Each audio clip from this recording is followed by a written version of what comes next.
share everybody what you're doing, especially you guys getting a boat. Holy crap. Yep. I wish you could be here to see it, man. It's a really cool boat. Well, tell me a little bit more about it, because I really kind of don't know why exactly you chose that one and why that one just feels perfect. Well, one of it is we're just not a fan of the V-berths. It's just not for us. I mean, don't get me wrong. There's nothing wrong with them. It's just...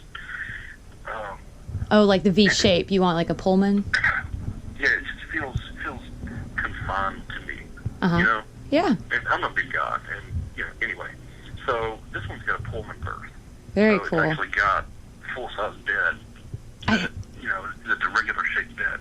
And I think you said it's where the berth is kind of to port, and then you walk past it, and there's the head at the end. Exactly. I've seen that. Okay, there's a Catalina a friend of mine has, and that's a really nice feature. Yeah, that's exactly it. And it's got a U-shaped galley. There's two different versions. Actually, many different versions of the 3x3. But this one has a U-shaped galley instead of the galley on the starboard side. Mm-hmm. And there's very few differences between them at all. And any differences are just cosmetic. But, yeah. This one has an electric winch though. Ooh. The winch that's up by the clutches. Yep. That one's electric. Okay. It's nice to have one. I mean, we don't use it. Yeah. We're not fans, but I can definitely see where you have one when you need to do some heavy lifting. Just be careful with I it. was thinking like pulling the dinghy or Yep. Shelly lifting me up the mast. Exactly. Like that. That's the exact chores that most people use that for, because that Philip cranking me up the mast. He gripes about how much I weigh every time, and I'm pretty light. Cool. But anyway, this one's got the U-shaped galley to the port, and instead of the buffet-style galley on the starboard side. Okay. We've heard a lot of people talk about stories about how they got tossed. They're at the galley cooking, and they got tossed by either some bad wake or they're at sea and they get tossed across the city and get bruised up. But, sure. that was one of the reasons for that. And we wanted the two cabin setup because I really, really want deep lazarette on one side, and on this one it's got a deep lazarette on the port side that goes all the way down to the hull. Because the berth is offset. I can get to the steering linkage there too. Nice. Okay, that is good. Yeah. So the berth must be like offset on starboard. That way you can get all the way down on port. Yeah. That's cool. It is. Okay. Yeah, because you're going to spend some time down there, so you're going to need to be able to get down there. The engine access isn't what I want it to be, so I'm thinking that when we get it back, that I may find a way that I can actually remove the stairs, because it's on like this little hydraulic lift, and your stairs, you pull yours back, but you've seen other boats where the stairs lift up, right? Yeah. Okay. Yep. Well, these will only lift up so that they're horizontal, completely horizontal. Oh, and they don't keep cranking back? That's weird. Yeah, I mean, you have to like crawl up under the stairs to get to the engine. So I'm going to see if I can figure out a way to put removable hinges on there. Yeah. So you can pull the pins and just take the stairs completely out. I think that was a good idea. Get to the engine. Yeah. And so anyway, she needs some upgrades on the electronics because it's just got a little tiny Garmin GPS chart plotter. Yeah. It's like a 4-inch screen. It's terrible. But I think what we're going to end up doing is really probably just buying an iPad and using Navionics and mount the iPad at the cockpit when we want to. Yeah, you may find that 4-incher is fine if you do the iPad too, because the iPad is that's so nice. I mean, it's just like a smartphone. You're just driving with intelligence. It's great. Yeah, I think at some point we'll probably throw in the B&G chart plotter. Yeah. And maybe change out the autopilot with a B&G autopilot. Yeah. And then you can use the iPad to make course corrections while you're down below or anything else. Yeah, but wait until you feel like you need it, you know what I mean? Just kind of piddle around with the stuff, because you can decide better what you really want and like how you want it the more you use the boat. Yeah. Cool. But wood-wise, she's in great shape. There's very little scuffs, very little wear and tear. It on the interior, it looks nearly brand new. Does it? What year is it again? 2003. Okay. Wow. 13 years. Looking at it, you would think it was like a 2010. Nice. It's one owner. That's such a good thing. One owner, and he bought it in 2003, and has taken care of it since. He actually pays for a diver to clean the bottom every month. We do that. Yeah, oh yeah. Actually, I just had a guy come here and do the bottom the other day, and I was so proud. He's like, oh, "She looks good," and I'm like, "Are you telling me my girl has a good bottom?" I was proud, but it's important to do. I mean, it really is. It's one of the. I mean, it's one of the most important things on your boat is your hull. I mean, arguably, you know. So that's definitely something I would continue doing if you are thinking about it. It's about $100 a month, something like that, 120. That's not bad. It's not bad, and it's important. Yeah, it can get really gross. But the Beneteau boats where it's dragging algae like 3 feet behind them. Yeah. Oh yeah. But the Beneteaus, I think you guys just kind of in your boat hunt found that was the right model for you. It was. We've looked at all kinds. We've looked at Sabres. We've looked at everything. Yeah, you've been shopping hardcore for a while. Yeah. And Beneteau, as far as the layout inside, just kind of feels like home to us. Yeah. And it feels homey, and it doesn't feel sterile. It doesn't feel not really sterile, but just feel more like boat than it would at home. Yeah. Yeah. But, that's important.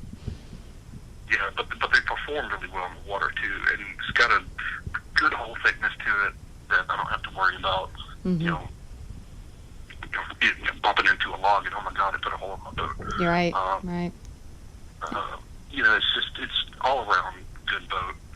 They really are. It's a double backstay actually. Oh, where is that splits off in a Y and kind of goes down?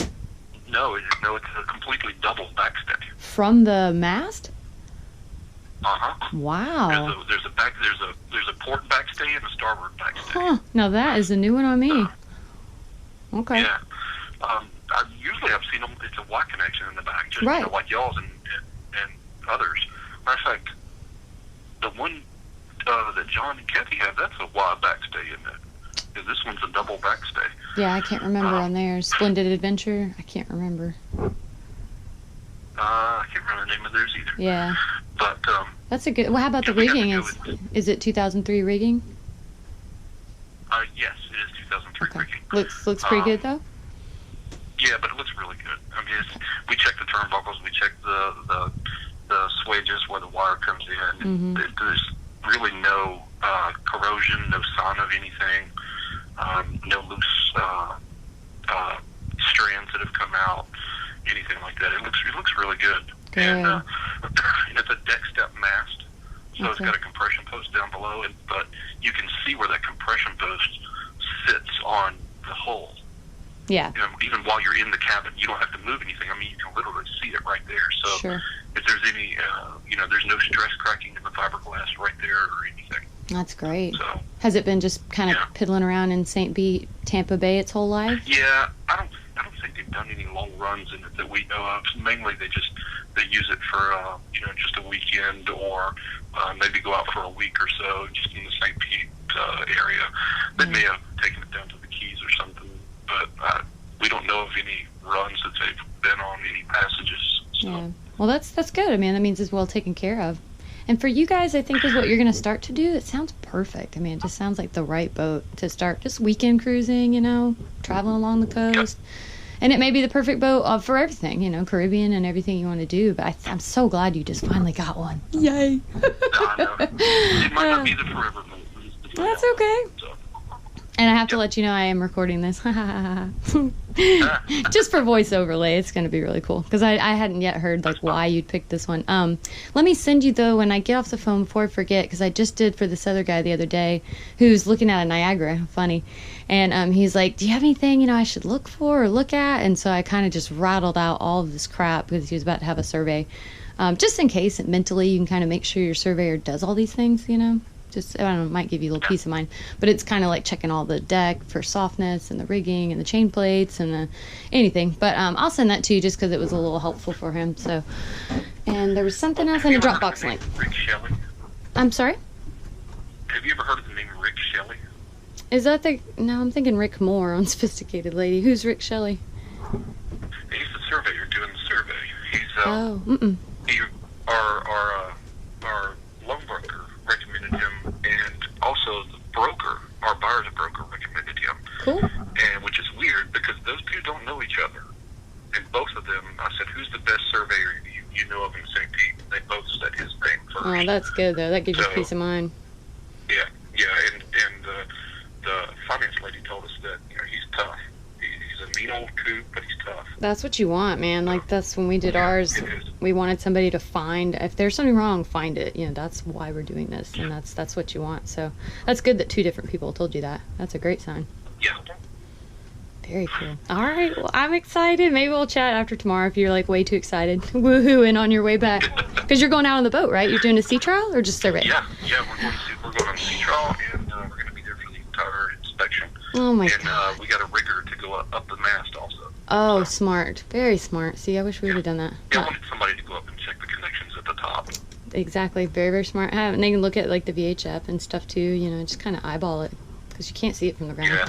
That's fantastic. Yeah. Oh my God. I'm excited for you We guys. see birds sitting on our I up top, and I'm like, better get the hell off my boat. You crack me up. You're already calling it your boat. The addiction starts. It'll never end, Lance. Yeah. You're welcome. Walking by the boat just a little while ago because we were shooting the last of the video, and this guy was there and he was looking at it, and then he was looking at his other $600,000 boat right next to it, and I just looked at the guy, just kind of messing with him, saying, for $630,000, that boat could be yours.